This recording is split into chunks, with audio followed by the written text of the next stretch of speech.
Welcome back, Apologia, 8th grade physical science, week 15, day 3, textbook pages 251 to 256, notebook pages 205 to 209. All right, weight and mass. As I mentioned in module 1, that in science there is a big difference between mass and weight. I want to talk a little more about that. Mass and weight, they're related, but they are not the same. Remember that mass is the amount of stuff in an object. We can also say that mass is the measure of an object's inertia. Think about that for a minute. The more mass an object has, the more it will resist a change in its motion, or at rest. Weight is the force of gravity acting on an object. Just like any force, we can find weight using Newton's second law. Look at equation 7.3 and let's compare it to equation 7.2. So 7.3 is weight equals mass times the acceleration due to gravity. Equation 7.2 was force equals mass times acceleration. Notice that weight, W, is substituted for force, and acceleration due to gravity, G, is substituted for acceleration, A. We always use either 9.8 meters per second squared or 32 feet per second squared for acceleration due to gravity on Earth. Gravity always points down to the center of the Earth, so weight is also in the downward direction. But since everyone knows that gravity is downward, weight often does not include the written direction because it is implied. All right, easy enough. Example 7.3a. An astronaut has a mass of 121 kilograms. What is his weight on Earth? As always, step 1, list your knowns and your unknowns. We know the mass is 121 kilograms. We're going to use gravity as 9.8 meters per second squared. So what is our weight in newtons? Step 2, what equation are we going to use? Let's write that down. Weight equals mass times gravity. Steps 3 and 4, substitute in the knowns and then solve the equation. So weight equals 121 kilograms times 9.8 meters per second squared, which gives us 1,185.8 kilogram meters per second squared, or 1,185.8 newtons. Example 7.3. Step 1, list the unknowns and the knowns. What is the astronaut's weight on the moon, where the acceleration due to gravity is 1.625 meters per second squared? So the mass is 121 kilograms. The gravity is different than the last problem because we're talking about the acceleration due to gravity on the moon. So the new gravity is 1.625 meters per second squared. We're trying to solve for weight in newtons. Step 2, what equation are you going to use? Let's go ahead and write that down. Weight equals mass times gravity. Steps 3 and 4, substitute in what we the knowns and then solve the problem. So we have 121 kilograms times 1.625 meters per second squared. And that gives us 196.6 newtons. Notice how in both locations the astronaut's mass is the same. It's the same person, same mass. But his weight on the moon is only about 1/6 of his weight on Earth. All right, moving along. Newton's third law. Well, we only have one more of Newton's laws of motion to go, the third law. Newton's third law. For every action, there is an equal and opposite reaction. You've probably heard this one before, but what does it actually mean? Well, a force cannot exist alone.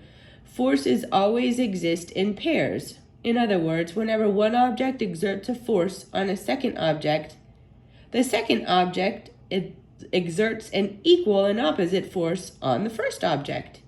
These forces are called action and reaction forces.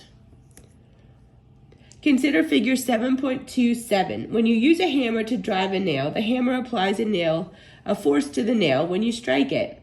This is the action force, and it is what drives the nail into the piece of wood. So then what is the reaction force? According to Newton's third law, there must be an equal and opposite reaction force.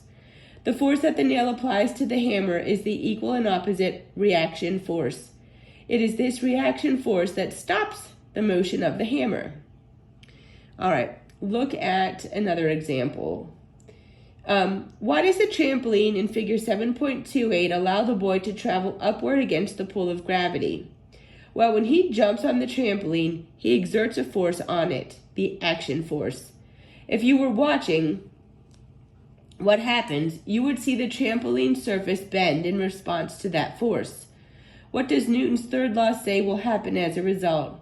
It says that the trampoline will exert an equal but opposite force on him. You know this happens because once he hits the trampoline, he slows down, stops, and then starts moving up into the air. Thus, his velocity changes. According to Newton's first law of motion, that cannot happen unless a force acts on him. What force was that? It was the equal and opposite reaction force. In other words, the boy exerted an action force on the trampoline, causing the surface to bow. And the trampoline exerted a reaction force right back on him, causing him to accelerate in a different direction.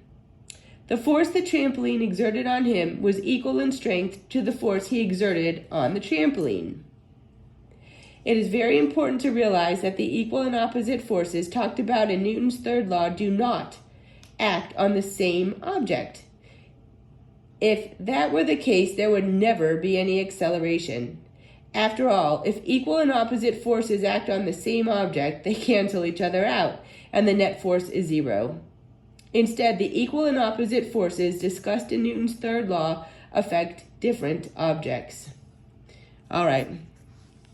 Experiment 7.3, Newton's third law, will be conducted in a separate video. And you do science, balloon rockets, will be done in class next week. So now all that leaves is on your own 7.11 and 7.12. All right, on your own 7.11.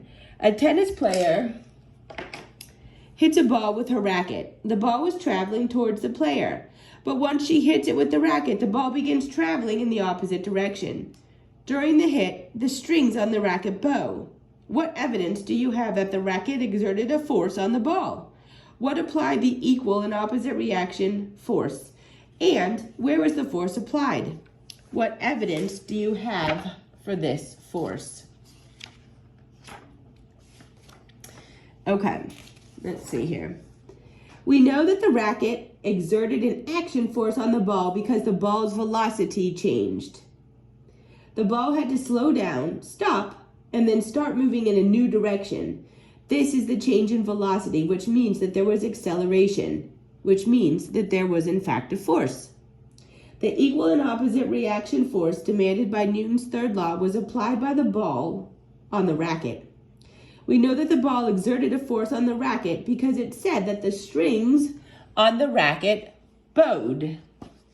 Just like when the kid jumping on the trampoline caused a bow in the bottom of the trampoline. When the ball hit the racket, the strings bowed. All right, 7.12. An ice skater stands on the ice in his skates. He is holding a ball. Assuming that friction is so small it can be ignored, what will happen to the ice skater if he suddenly throws the ball hard to the west? Okay. If the ice skater throws the ball, he must exert an action force on it. Newton's third law states that the ball will apply an equal and opposite reaction force on the skater. Since there is no friction, that force will cause the skater to accelerate. Thus, the skater will begin to move in the opposite direction as compared to the ball. You do not normally get shoved backwards when you throw a ball because the action force does not overcome the friction between you and the ground. Thus, the ball does exert a force on you, but you don't notice it because friction resists the force. All right, I hope you got that. See you in class next week.